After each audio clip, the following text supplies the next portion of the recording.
تو اب یہاں کے اعتبار سے یعنی ہندوستان آیا تو اب ہندوستان کے اعتبار سے اس کو روزہ رکھنا پڑے گا اور ہندوستان کے اعتبار سے اس کو کیا ہے عید منانی پڑے گی. اور ایسے ہی مسائل یہ ہیں کہ اگر کوئی شخص ہندوستان میں روزے کی حالت میں گیا 28 کو وہاں عید ہو گیا تو اب اختلاف مطالعے کے اعتبار سے وہاں کیا کرے گا عید منا لے گا. ایسے ہی اور کوئی شخص کیا ہے یہاں بھی تو مطلب یہ ہے کہ اختلاف مطالعے کی بنیاد پر اس کو یہ کیا جائے گا. اب اس کے بعد اللہ تبارک و تعالیٰ نے فرمایا کیا فمن کان مریضا او علی سفر فعدۃ من ایام اخر. مطلب یہ ہے کہ اور جو مریض یا مسافر ہو اور روزہ نہ رکھے تو وہ دوسرے دنوں سے مطلوبہ عادت پورا کرے. اس حکم کو دوبارہ اللہ تبارک و تعالیٰ نے بیان فرمایا. کیوں یہ بیان فرمایا کہ یہ جو وہم ہے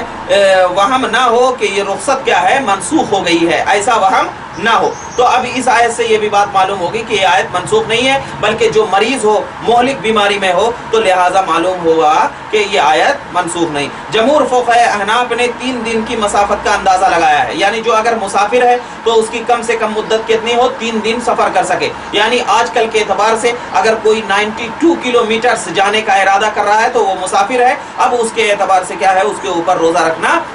ضروری نہیں ہے, بعد میں بھی روزہ رکھ سکتا ہے. اب دیکھیے یہ تو اس کے لیے ہے فعدۃ من ایام یرید اللہ بکم اليسر ولا یرید بکم العسر. اللہ تبارک و تعالی آسانی کا ارادہ فرماتا ہے اور کیا ہے اس کے اوپر اس کا ارادہ نہیں فرماتا, سختی کا ارادہ نہیں فرماتا ہے. کیوں؟ اب دیکھیے آسانی تو یہی ہے اگر ہم اس کو بھی روزہ رکھنے کا حکم دے دیں تو اس کے لیے کیا ہو جائے گا دشوار ہو جائے گا. ایسے ہی اگر دودھ پلانے والی عورت ہے اگر روزہ رکھے گی تو اس کے جسم سے اس کے پستان سے دودھ نہیں نکلیں گے جس سے بچہ روئے گا, تو اب اس کے اوپر بھی روزہ رکھنا ضروری نہیں ہے. اور کیا ہے روزہ نہ رکھے صرف قضا کرے. اور دودھ پلانے والی عورت پر روزہ دشوار ہو تو وہ روزہ نہ رکھے, وہ قضا بھی کرے اور فدیہ بھی دے. قول یہ ہے کہ وہ صرف قضا کرے. تو مطلب یہ ہے کہ مطلب صحیح قول یہ ہے, مختار بہی قول یہ ہے کہ وہ صرف روزے کی قضا کرے اور فدیہ نہ دے. تو لہٰذا معلوم ہوا کہ اللہ تبارک و تعالیٰ نے ہمارے لیے دین میں کیا ہے آسانی فرمایا ہے. جیسے کہ دوسری آیت سورہ مائدہ میں بھی آیت نمبر 6 میں فرمایا ما یرید اللہ لیجعل علیکم من حرج, یعنی اللہ یہ ارادہ نہیں فرماتا کہ تم پر تنگی کی جائے. اور دوسرا اللہ تبارک و تعالیٰ سورہ بقرہ میں ذالک تخفیف من ربکم ورحمہ, قصاص کے ساتھ دیت کی گنجائش رکھنا یہ تمہارے لیے رب کی طرف سے تخفیف اور رحمت ہے. تو لہٰذا معلوم ہوا. اور حدیث پاک میں امام بخاری نے فرمایا کہ حضرت ابو ہریرہ بیان کرتے ہیں کہ نبی کریم صلی اللہ علیہ وسلم نے فرمایا دین آسان ہے اور جو شخص بھی دین پر غالب آنے کی کوشش کرے گا بئی طور کے آسان طریقے کو چھوڑ کر مشکل طریقہ اختیار کرے دین اس پر غالب آ جائے گا. مطلب بتانے کا یہ ہے کہ اللہ تبارک و تعالیٰ نے ہمارے لیے کیا ہے دین کو آسان فرمایا, تو لہٰذا معلوم ہونا چاہیے. اور اس کے بعد اللہ تبارک و تعالیٰ نے فرمایا کیا فرمایا کہ تکمل العدۃ وتکبر اللہ علی ما ہداکم لعلکم تشکرون, یعنی اللہ تبارک و تعالیٰ نے فرمایا اور اللہ کی کبریائی بیان کرو اور اس نے تم کو ہدایت دی تاکہ تم کیا کرو شکر ادا کرو. اب ذرا دیکھیے تکمل العدۃ میں سب سے پہلے جو فرمایا گیا کہ عدت کو پورا کرو, یعنی کیا ہے روزہ پورا مہینہ تم کیا کرو روزہ رکھو. اور جب تم روزہ رکھو گے تو اب اللہ حضرت ایک حدیث بیان کرتا چلوں کہ حضرت عبداللہ ابن عمر رضی اللہ تعالیٰ عنہما بیان کرتے ہیں کہ رسول صلی اللہ علیہ وسلم نے فرمایا کہ ایک شخص فیصلہ کرنے اور تقاضا کرنے میں آسانی کی وجہ سے جنت میں داخل ہو گیا. اب جب جنت میں داخل ہو گیا فیصلہ کرنے اور تقاضا کرنے میں آسانی کی وجہ سے جنت میں داخل ہو گیا, یعنی یہ بتانا چاہ رہے ہیں کہ اسلام کتنا آسان مذہب ہے کہ اس میں تم داخل ہو کر کے تو دیکھو اللہ تبارک و تعالیٰ تمہیں آسانی کرتے کرتے تمہیں جنت میں داخل ہو جائے گا. اب لہذا ہم کو بھی چاہیے کہ ایسے مسائل جو کہ کیا ہے آسان ہو ہمارے لیے, ہم کیا ہے اس کو یہ کرنا چاہیے, اس کو آسانی پیدا کرنا چاہیے. اور دیکھیے ایک حدیث میں